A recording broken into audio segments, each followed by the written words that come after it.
The Waterloo campaign perfectly illustrates Napoleon's final gamble, but it is also a perfect chronicle of collapse for the French Empire. Why? Because they completely abandoned their primary strategic advantage, speed, and surprise, to get bogged down in a series of disjointed slugfests. The Collapse Chronicles. I guess so. Hey, so, here we are. It's 1815, and this guy named Napoleon just escaped from a tiny island, and Europe was like, wait, didn't we just get rid of you? But he didn't care. He was Napoleon, who went from being the emperor of everything to being an island exile, and was now trying to be the emperor of everything again. Right. Very messy. So, the Seventh Coalition formed up, which was basically everyone again. Britain, Prussia, Austria, Russia, a bunch of German states. Blah blah to say, no, seriously, stop it. But Napoleon had a plan. He had his reborn French army. It still sounds cool. And he was going to use his classic strategy, the central position. That means he would stick his army right between two enemy armies and beat them one at a time before they could team up. This was great because the Allies were scattered all over the place. The British and their friends under the Duke of Wellington were in Belgium, and the Prussians under Marshal Blucher were just next door. Napoleon was like, okay, I'm gonna win. First collapse, but then Napoleon's orders started getting really weird. He sent Marshal Ney to grab a key crossroads called Catastrophe, and Ney was like, okay, I'll get to it, eventually. But he didn't move fast enough. He paused. He hesitated. He had lunch.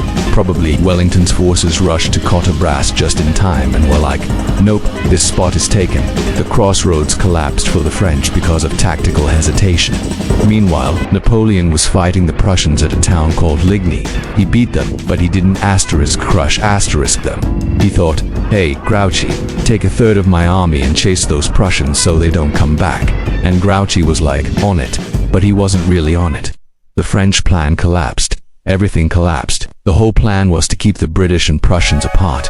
It's called divide and conquer. It's a classic, like day one stuff at Evil Genius School. Napoleon had a real knack for this. Usually he'd done it a million times before. He'd stick his army, his beautiful fast-moving army, right in the crack between two enemy forces. Then, he'd turn left, smash one army into tiny little pieces, then turn right and do the same to the other army before they even knew what happened. It was his signature move, like a rock star's guitar solo but with more cannons. The key was speed. You had to move like you'd just stolen something very important, which, in a way, he had the initiative. But this time things were different. Ney, his bravest of the brave marshal, who was usually all about charging headfirst into things, was suddenly acting super cautious.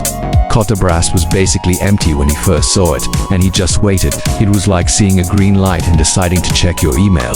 This gave Wellington, who was a master of defensive warfare and finding good hills to stand on, all the time he needed to plug the gap. So instead of a quick victory, Ney got stuck in a messy, pointless fight that went nowhere.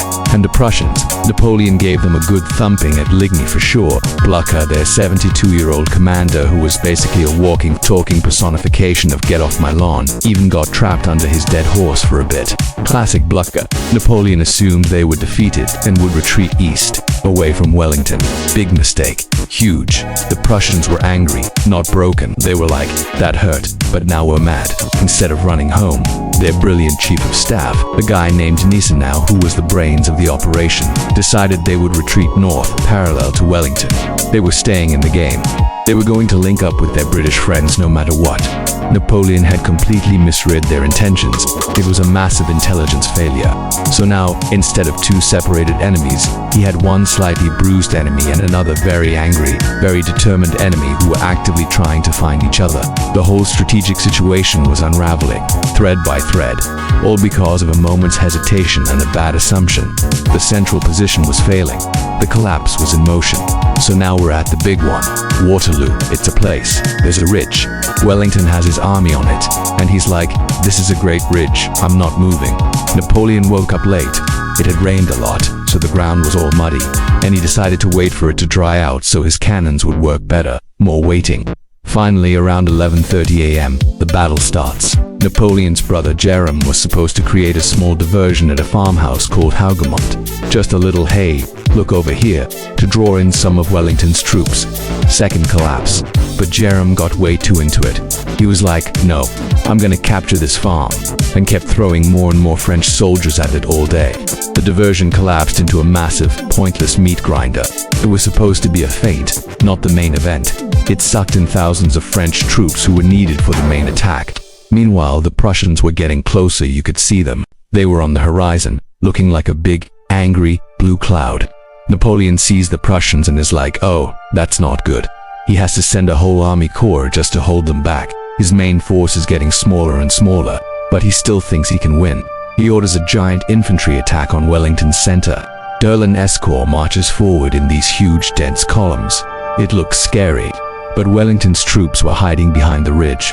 They pop up at the last second and unleash a massive volley of musketry, and the British heavy cavalry charges in. It's a disaster. The French attack is shattered. D'Erlon's attack collapsed because of bad formations. Everything was going wrong, but wait, there's more. Marshal Ney sees some British cannons pulling back and thinks, aha, they're retreating. He wasn't retreating, he was just repositioning. But Ney doesn't know that. He's having a bad few days. So Ney, without any orders from Napoleon, decides to lead a massive cavalry charge. We're talking thousands of guys on horses with shiny armor and big swords. It was probably the most glorious, spectacular, and completely useless thing you've ever seen. They charged up the slope right into the British infantry, who had formed into squares. An infantry square is basically a human porcupine. It's all bayonets pointing out. Horses don't like running into bayonets. It's bad for them. So the French cavalry would charge up, ride around the squares getting shot at, get tired, and then ride back down. Then they'd do it again, and again, for hours. Third, collapse. They had no infantry support to break the squares, and no artillery to blast them first. The French cavalry collapsed from exhaustion and pointlessness. They just melted away. Napoleon, watching this, probably just sighed and was like, oh nay. By late afternoon, the battle is a complete mess. The French are fighting Wellington in the front and the newly arrived Prussians on their right flank. The village of Pratzen Heights on the French right becomes its own separate, incredibly violent battle. Napoleon has to commit his best troops, the young guard and then the old guard, just to keep the Prussians from rolling up his entire army. He's running out of dudes. His army, which was supposed to be a surgical instrument, is now just a blunt object being smashed against two anvils. He's been reacting all day instead of acting. He's playing their game, not his. This wasn't the Napoleon of Austerlitz. This was a guy who was out of ideas and out of time. The clock was ticking, and the ticking sound was thousands of marching Prussian boots. He has one last chance. The Imperial Guard. These are the guys, the ultimate soldiers of the era, the legends. They've never been beaten in a direct assault. Napoleon sends the middle guard, about 5 battalions of them, for one final push to break Wellington's line, which is battered but not broken. This is it, the movie moment, the final charge. They march up the ridge, looking incredible, drums beating, eagles flying, Vive l'Empereur, they're shouting, and for a second it looks like it might work. They push back some of Wellington's troops, but Wellington is there, personally rallying his men, and he has a surprise. He had fresh troops, the British foot guards, lying down on the reverse slope, hidden from sight. At the perfect moment, Wellington allegedly shouts, "Now Maitland, now's your time." The guards stand up, they're like 50 yards away, and they fire a single, perfect, devastating volley right into the face of the Imperial Guard. The legends, the untouchables, they stop, they waver, and then, for the first time in their history, they break, they run. Fourth collapse, the Imperial Guard collapsed, and with them, the myth of French invincibility. When the rest of the French army saw the Guard running away, they were like, oh, we're done, and the whole army just dissolved. It was a total rout. The ultimate Allied collapse became the ultimate French collapse. Waterloo collapsed because of a series of unforced errors, from hesitant marshals to bad tactics to a final, desperate gamble that failed spectacularly. Everything collapsed. I guess so.